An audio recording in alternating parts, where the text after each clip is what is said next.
loh. Kok langsung ke warung? Lah kopinya mana, Bu? Tadi kan Bapak belum ngopi. Bikin kopi dulu. Nanti aja, kan katanya mau perbaiki kompor dulu. Ya sudah, sana perbaiki dulu. Nanti pulang dari warung, Ibu buatin kopinya. Nah, kok nggak sekarang aja sih, Bu? Ini kepala Bapak ini udah pusing, udah mumet banget ini kalau belum minum kopi. Ya. Ayo toh, sekarang aja. Ya gimana sih, Pak? Tadi bilang kompornya masih rusak. Daripada klakut terus. Ya mending Bapak perbaiki dulu itu. Nanti Ibu buatin kopinya ya. Ya sudah, Bu. Jangan lupa beliin itu ya. Apa itu? Kue kesukaan Bapak itu loh. Iya, ya pastilah, Pak. Kalau itu nggak usah diingetin, Ibu pasti inget lah. Ayo, emang kue ini kesukaan Bapak itu apa, ayo? Ibu masih ingat apa enggak? Ya iyalah, dadar gulung kan? Oh iya, Ibu ingat. Makasih ya, Bu. Iya.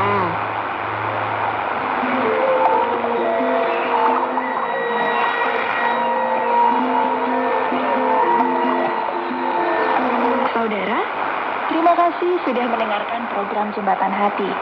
Program ini dipersembahkan atas kerjasama Yayasan Trangwarta Rohani Kota Batu, Jawa Timur, dan Penerbit Kalam Hidup Bandung, Jawa Barat. Apabila ada pertanyaan dan saran, silahkan kirimkan ke SMS atau WhatsApp ke nomor 081 333 777 386.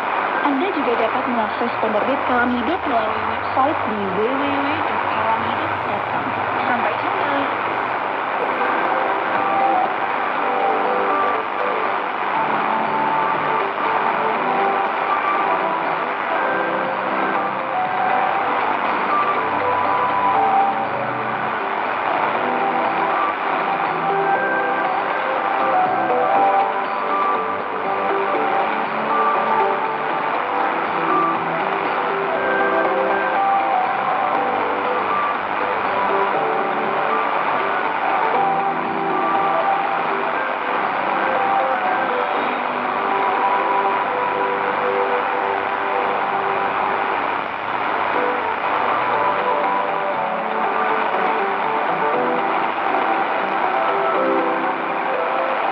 Salam sahabat, kembali berjumpa dalam program Jembatan Hati kali ini. Kita bisa kembali bertemu dan semoga harapan saya sahabat semua yang ada di rumah dimanapun yang sedang mendengarkan juga mengalami keadaan yang baik dan sehat. Dan di topik Jembatan Hati kali ini kita akan membahas tentang anak manusia yang datang dari surga. Mari kita simak bersama-sama.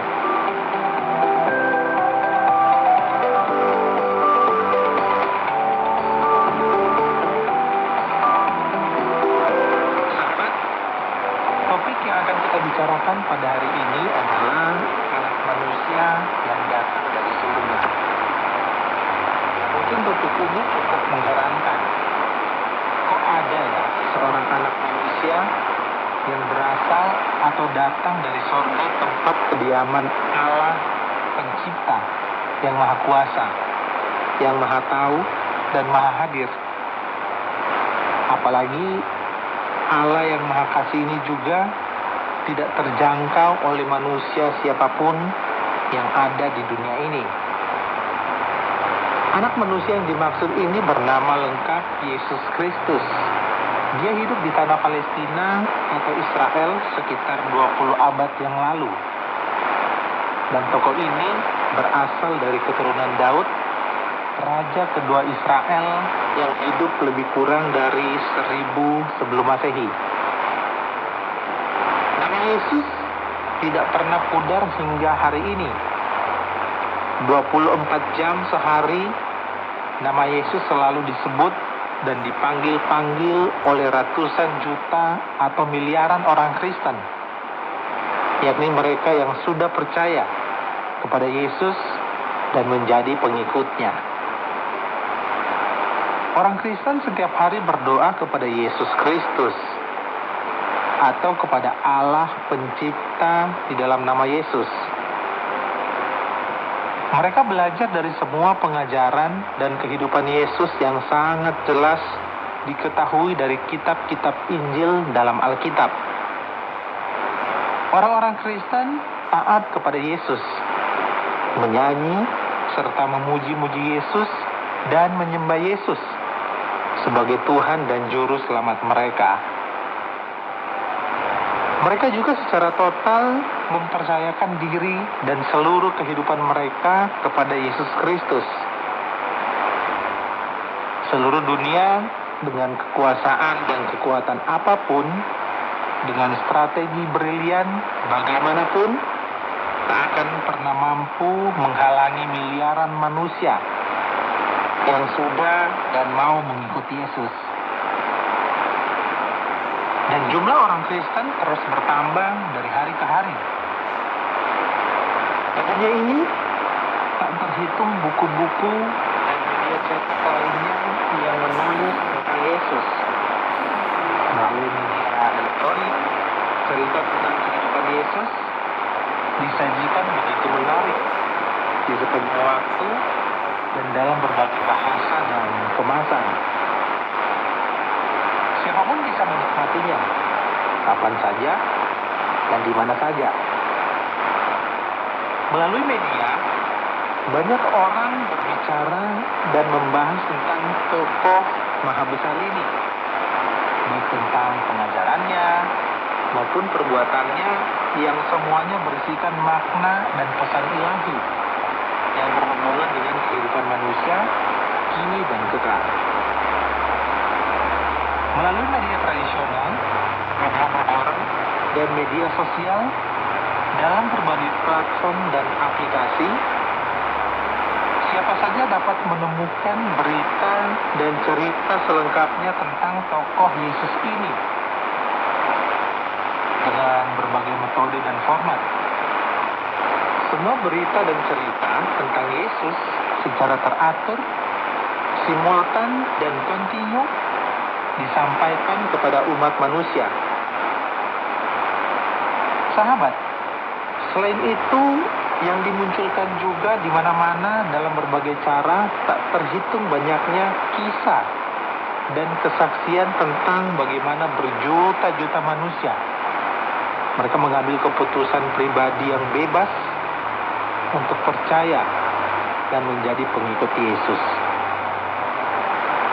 Mereka memutuskan untuk memulai kehidupan baru dalam iman kepada Yesus dengan segala risiko yang harus ditanggung sendiri. Juga terhitung percakapan tentang Yesus Kristus setiap hari dalam kelompok-kelompok kecil maupun besar, secara formal maupun informal. Berita dan pembicaraan tentang Yesus Kristus tidak terbendung dan tak akan pernah sanggup dibendung oleh siapapun selama waktu dan kehidupan ini masih terus berjalan. Tetapi yang mungkin menjadi pertanyaan banyak orang adalah, ada apa sebenarnya dengan tokoh Yesus Kristus ini? Sehingga sampai saat ini ada sekitar 2,5 miliar manusia dari 8 miliar penduduk bumi yang mengaku percaya kepada Yesus dan menyebut dirinya Kristen. Memang adalah persoalan lain kalau tetap saja ada orang yang selalu mempertanyakan apakah semua orang yang menyebut diri Kristen sungguh secara mendalam mengenal dan mempercayakan hidup mereka kepada Yesus. Ini sesuatu yang wajar saja. Kehidupan orang Kristen memang tidak sanggup sepenuhnya benar dan memuaskan. Tetapi tentang tokoh Yesus, tentu berbagai pertanyaan inti yang membutuhkan jawaban. Siapakah dia sebenarnya? Ada apa di dalam diri tokoh yang bernama Yesus Kristus ini? Apa sebenarnya yang telah bawa ke dalam dunia ini? Apa juga yang telah dia buat di dalam dunia ini? Dan apa tujuan kedatangannya di dalam dunia ini? Ya, manusia perlu mencari jawaban untuk mengetahui sosok yang begitu hebat. Nama, misalnya dari surat Yakobus dan Petrus yang mengatakan pula dari Rasul Paulus yang memiliki perjumpaan istimewa dengan Yesus dalam suatu peristiwa supernatural. Mereka semua adalah saksi tersebut. Lalu tentu saja ada berbagai ritual budaya yang dapat dipakai sebagai sumber pendukung untuk memahami konteks kehidupan Yesus. Memahami orang Yesus merupakan cara ini yang lebih jauh lebih dalam. Yang disebut sebagai anak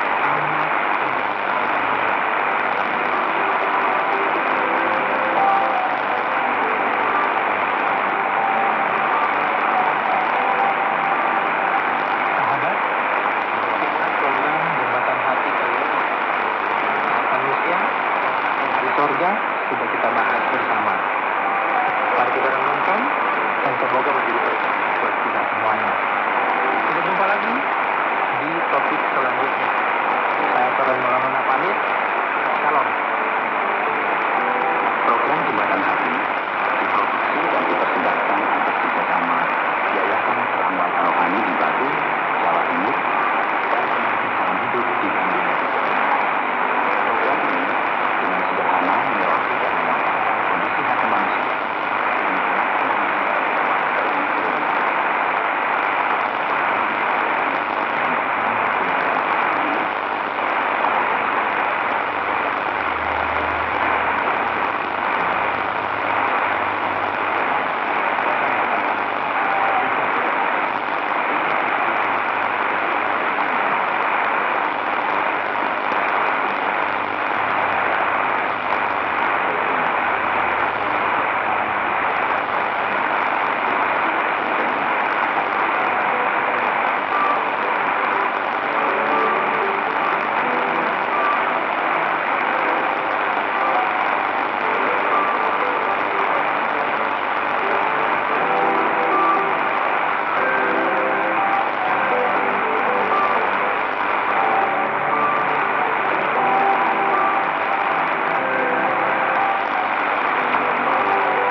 berkata, aku telah turun dari surga, berhentilah kamu bersungut-sungut, jawabnya.